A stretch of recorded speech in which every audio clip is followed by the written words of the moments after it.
Hello, I'm the Namekian, and welcome to part 7 of my Let's Play of Fire Emblem Path of Radiance for the GameCube.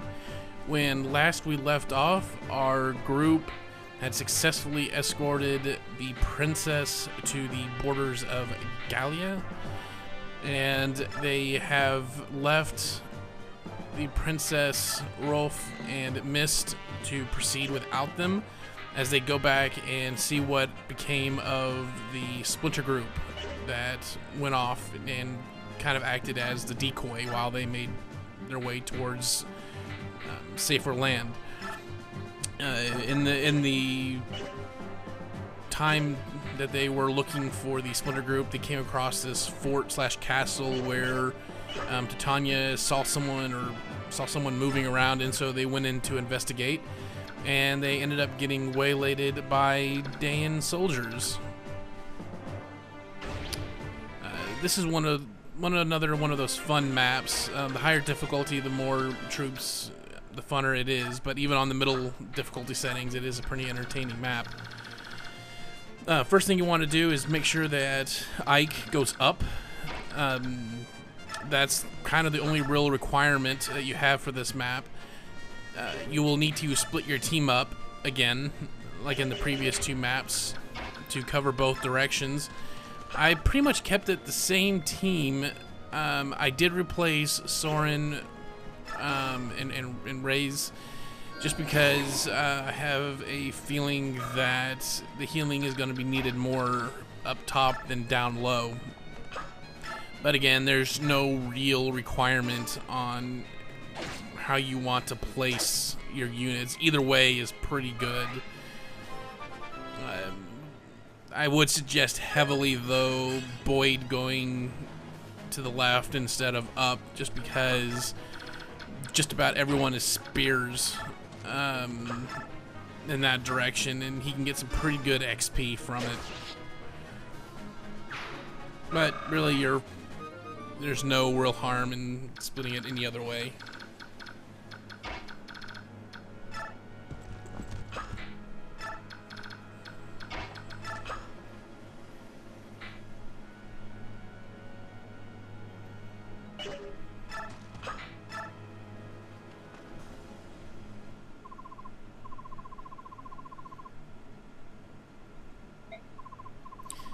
And here we have a assist character coming onto the map.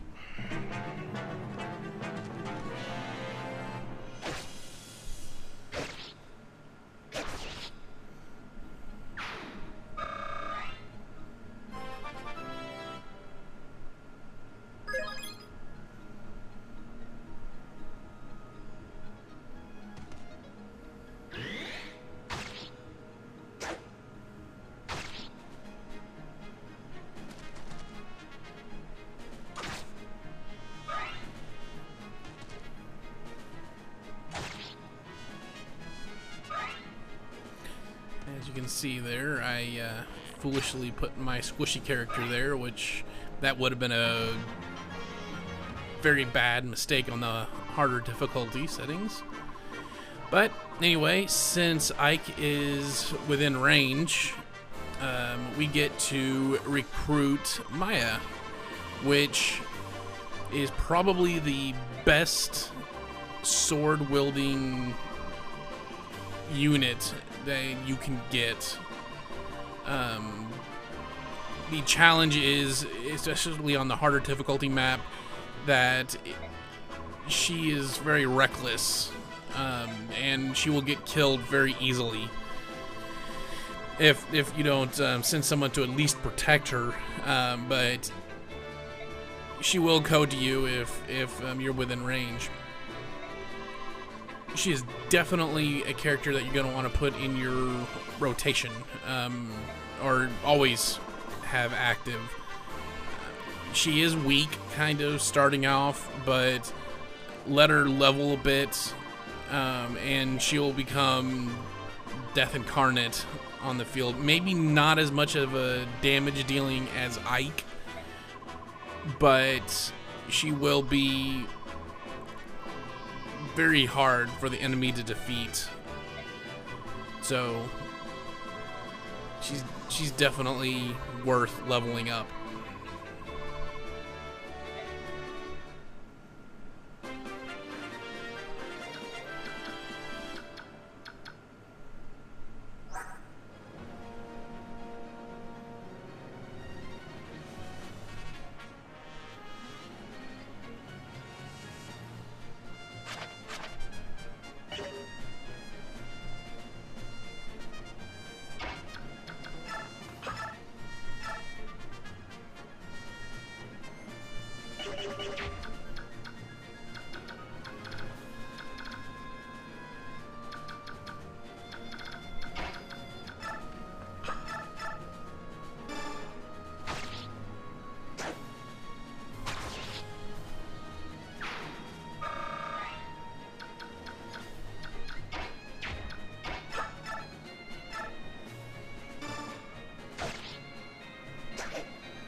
You should see here, this unit, when I kill him, will drop a key.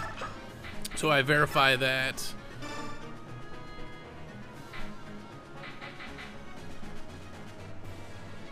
So I verify that Titania has space.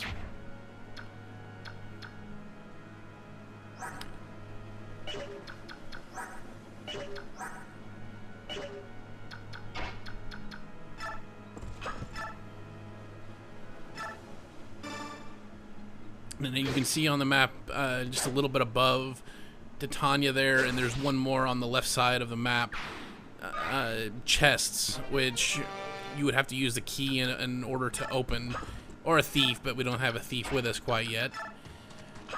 It does take up a turn, though, to open the chest. So it's a good idea to have a somewhat unimportant character from attack wise to do the opening. And you have to make sure that there's space in the inventory too, or you'll have to turn something. You'd have to discard something.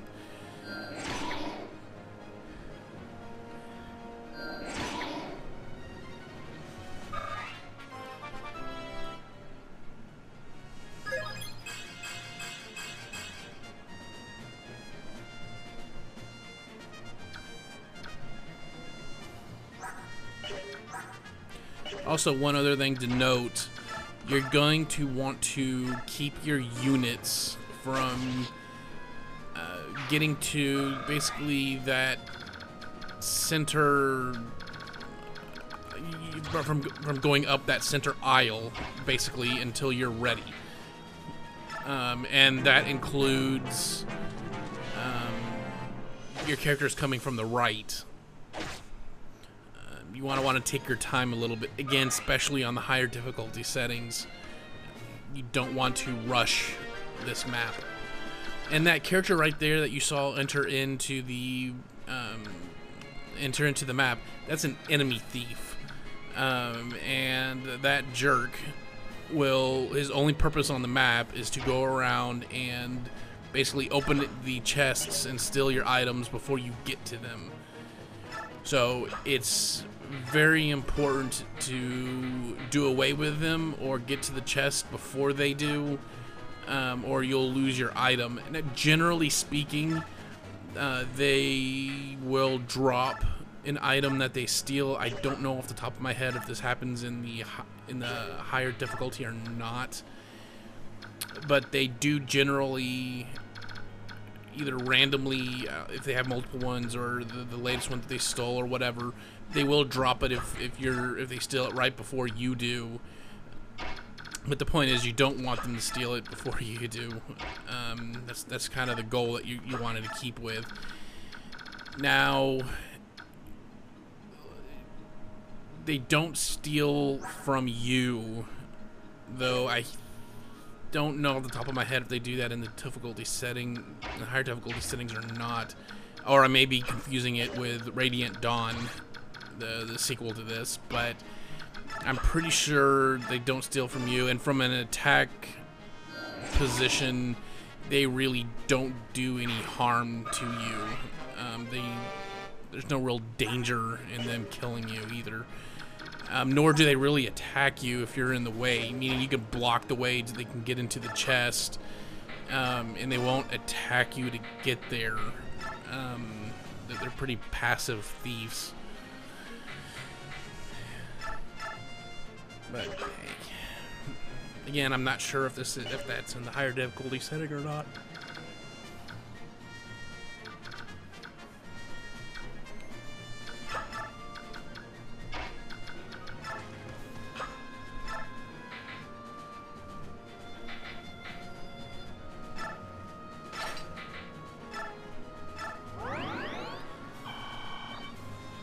Go ahead and equip my hammer, which has a pretty big advantage against the armored units.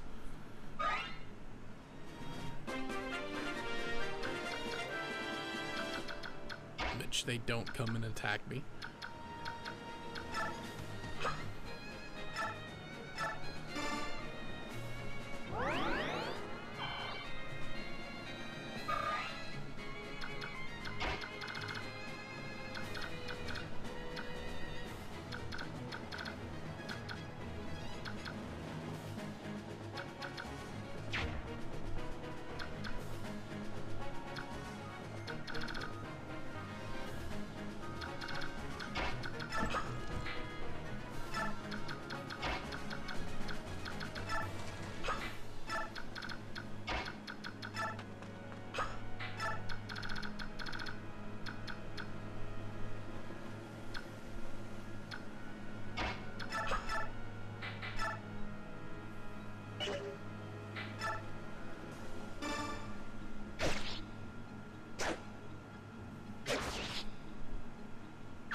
advanced enough into the map, we get introduced to Patron, something like that.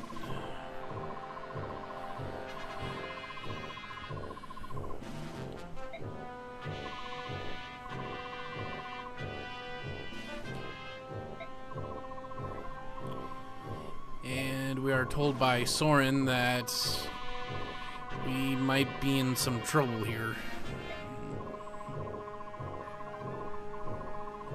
And if we had to fight her now, yes, we would be in some trouble.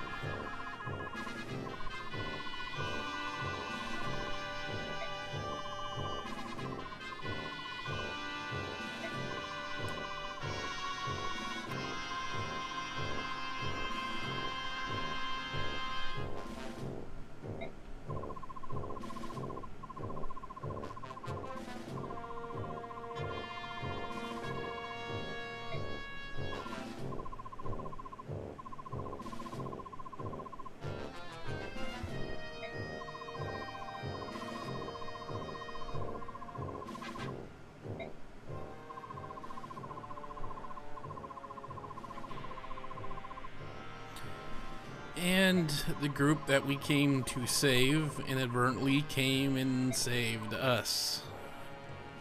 As Grail, Shannon, and Gatri come in and save the day. Sort of.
And so we get a far less threatening boss to deal with, and we have enemy reinforcements behind us to deal with as well.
And that's really all there is to the map. I will go ahead and leave you here. As you can see there, I dropped my band on purpose to make some inventory space. Normally, if you're not running the game on the fixed mode settings, that is not something you want to do. You really want to hold on to that thief band, but since I am doing it under the fixed mode, its only real purpose is to sell, so it was okay to kind of throw out. I will be using Shinon as my gopher to get stuff from the chests, because I don't really want him to be killing anyone. Now, one thing to remember, and you'll see me doing it near the end of the map here, is before the map ends, you want to move any item that is important to you away from Gatri or Shinon. So those items that he's going to open up the chest, or he's going to get by opening the chest, you're going to want to trade to some other character before the map ends. Other than that, the main boss really isn't much of a threat. He has some pretty powerful magic, so you're going to want to keep Gatri away from it. But he's no threat. Ike, Titania, Soren even, I believe, can all take him down without much threat. So I will leave you to the rest of the map. Also, as a warning, this is the last map in what I would consider the tutorial or beginning maps. anything moving forward, you are going to experience quite a bit of spoilers. It's really going to start getting into the story much heavier than it has before. So, fair warning to anyone who's going to watch the next cinematics or anything else after this, even somewhat from the battle, just from the battle maps themselves, can be quite a bit of a spoiler. So, just a FYI quick warning. So, I hope you will join me again next time as we continue playing through Path of Radiance. Thanks for watching. God bless.